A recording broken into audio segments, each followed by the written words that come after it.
Hello everyone, welcome to this video. In this video, we shall see question from June 2011 which is consisting of 4.75 marks.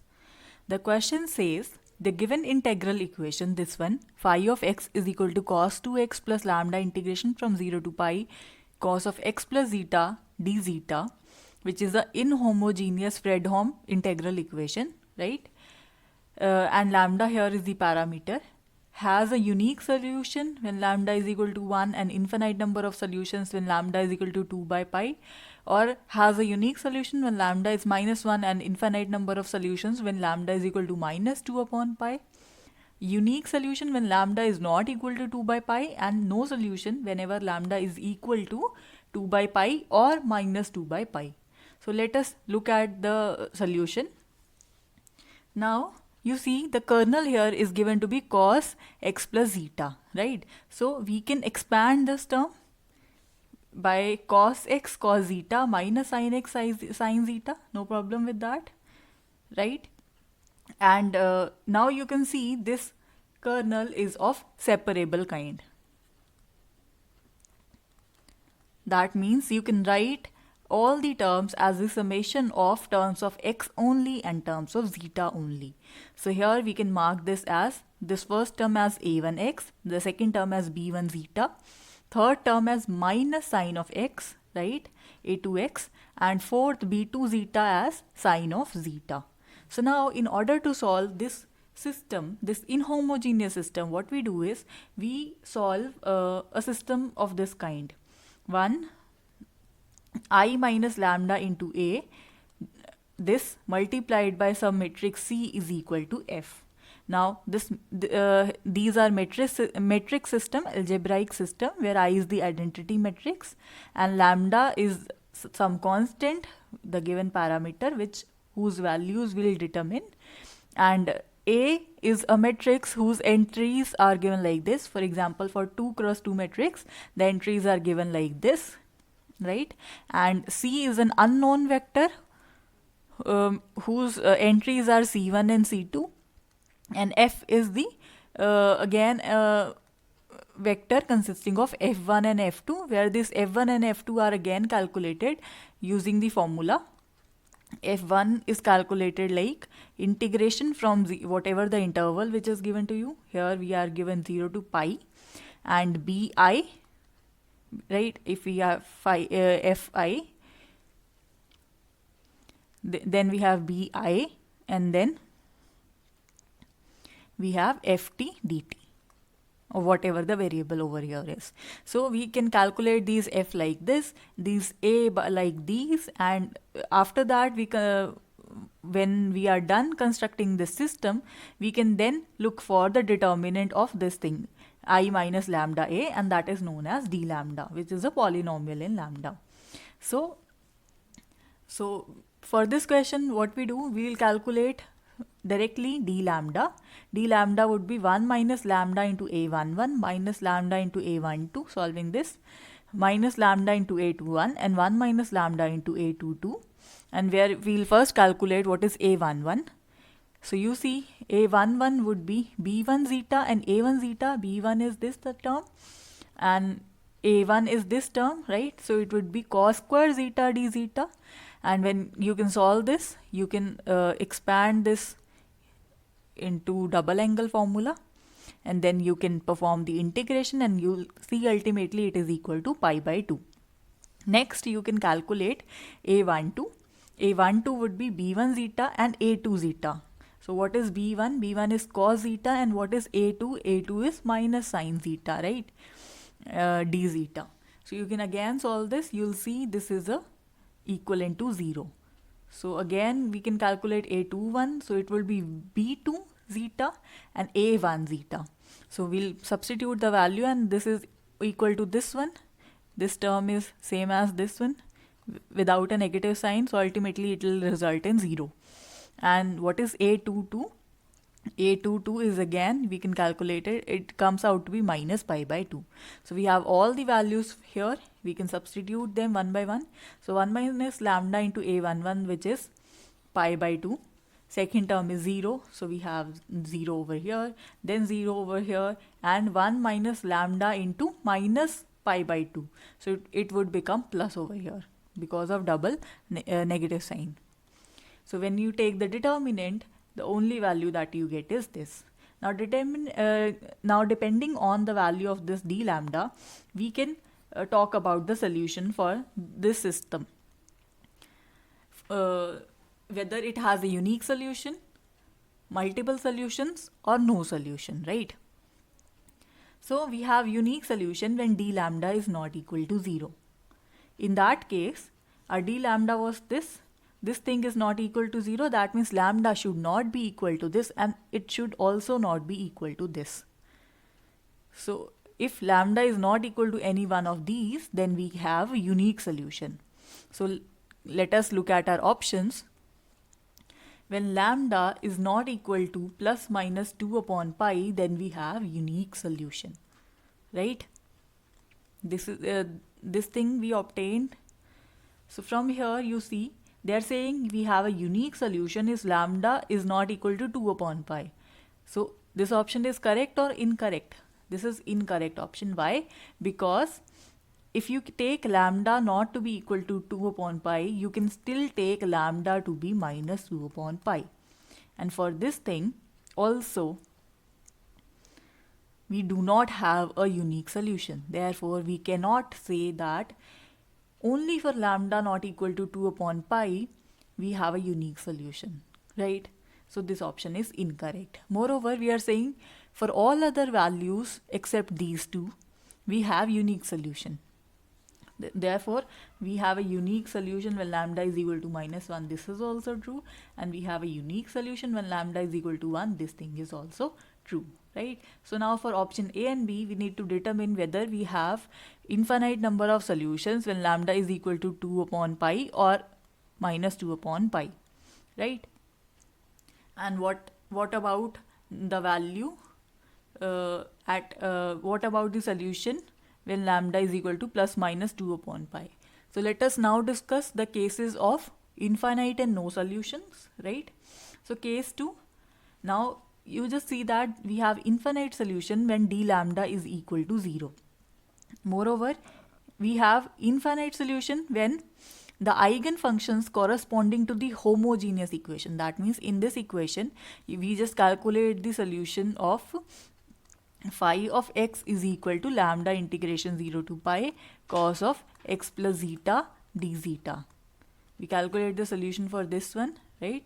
And then whatever is the eigenfunction, that should be orthogonal to f of x.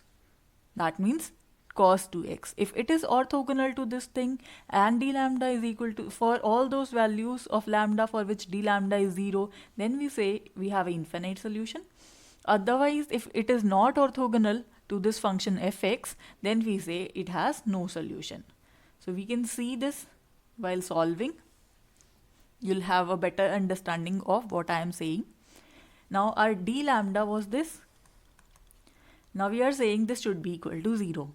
And this thing is 0 whenever lambda is equal to this. So these values, they are termed as the eigenvalues of the given integral equation. Now we'll check corresponding to each eigenvalue what is the eigenfunction. So when lambda is equal to 2 upon pi, in that case our solution corresponding to homogeneous equation, what would that be? It would be when you substitute lambda is equal to 2 upon pi over here in d lambda, what do we have? 1 minus 2, the value of lambda here is pi by 2. So pi by 2 into 2 upon pi. We have 2 upon pi into pi by 2, right? So this thing cancels with this. We are left with 1 minus 1, that would be 0. This term would be 0, this term would be 0, and here we would have 1 plus 1, that would be 2. So we have 0, 0, 0 and 2. The constants are C1 and C2.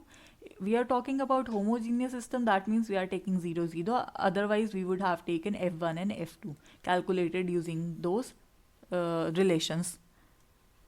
Let me show them these relations. So we first calculate these and then substitute the values for F1 and F2, right? So now we can solve the system clearly? When you multiply this second row with this column, we'll have 0 into C1 plus 2 into C2 is equal to 0, right? So this gives C2 is 0 and we do not find any condition on C1. Therefore, C1 is free to choose any value. That means we say C1 is arbitrary and it can have any value. And so the solution would then be, we have the solution in this form, phi of x is equal to lambda into summation I varies from 1 to 2. Why 2? Because we have only two separate terms in the kernel, and Ci and Ai x, right? So here, because C1 is arbitrary and C2 is 0, so we are only left with this term lambda into C1 into A1x. What is C1? C1 is arbitrary. Lambda in this case is 2 upon pi, right? And what is A1x? It is equal to cos of x. It is equal to cos of x, right? So our eigenfunction now becomes this 2 upon pi C1 cos of x. Now the next step is that in this case we have infinite number of solutions if this function is orthogonal to f of x. And how do we check the orthogonality? We check it by calculating this integral. If this integral is equivalent to 0, as we obtained over here, then we say that for this eigenvalue we have infinite number of solutions. And if this integral is not equal to 0, in that case we say it has no solution. So let us calculate this thing. Integration from 0 to pi, what is phi of x? We just calculated it from here. The eigenfunction, that would be 2 upon pi C1 cos of x. What is f of x? It is given in question. This non-homogeneous part, this is termed as f of x, right? Cos 2x. It is cos 2x. So we can calculate this integral, right? We have to apply the rule over here, 2 cos a cos b. It would be cos a plus b plus cos a minus b. So we can integrate this thing and it would come out to be 0. Therefore, these two functions, they are orthogonal to each other. Hence, in this case, we have multiple solutions when lambda is equal to 2 upon pi. So let us look at our options. When lambda is equal to 2 upon pi, we have infinite solutions. So now can you see what is true? So option A is correct. This was correct earlier and this is correct as by the reasoning given just now. And and for option B, we need to still check for this eigenvalue, right? For minus 2 upon pi. Moreover, they are saying when lambda is equal to either 2 upon pi or minus 2 upon pi. For these two values, they are saying they have no solution. But you just saw that for plus 2 upon pi, we have infinite solutions. Therefore, this option is incorrect, right? So the last option that is required to check is that of B. So we check the same condition when lambda is equal to minus 2 upon pi. In that case, our system d lambda, we'll calculate what is d lambda, right? So when lambda is equal to minus 2 upon pi, in that case, this thing becomes, when you substitute it here, you'll get 1 plus 1, that would be 2. This is 0, 0, and here you'll get 0. Therefore, our system now becomes 2, 0, 0, 0. C1, C2 is equal to 0, 0, 0, 0 for the homogeneous case, right? So you can multiply the first row with this column. You'll get 2 into C1 plus 0 into C2 is equal to 0. So that means you'll get C1 as 0 and we have no condition on C2. That means C2 is free to have any value. Therefore, C2 is arbitrary. Therefore, in this case, phi of x would be lambda into C2 a2x only. And what is the value of lambda? It is minus 2 upon pi, C2 as such. And what is the value of a2x? It is equal to minus sign of x. So ultimately we have this as the eigenfunction corresponding to this eigenvalue. Now to check for infinite or no solutions, we need to check the orthogonality condition. The orthogonality condition is we have to perform integration from 0 to pi phi of x fx dx. What is phi of x? It is equal to 2c2 phi sine of x. And what is f of x? It is given in question to be cos 2x. So now we can compute the integration. This you could do, right? And when you calculate the answer, final answer, it is something equal to this. So now this thing is not equal to 0. Why it is not equal to 0? Because this c2 is never 0. Because if c2 is 0, then your phi x would be 0. So there is no point talking about when c2 is 0. c2 can have any other value, right? c2 is not equal to 0.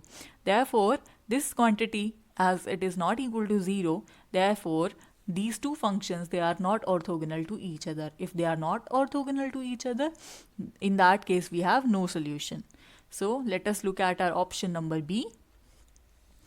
When lambda is equal to minus 2 upon pi, for this case we have no solution, and they are talking about infinite solution, so this cannot be the answer. So the only answer to this problem is option number A. Well, that is it for this video. Thank you for watching.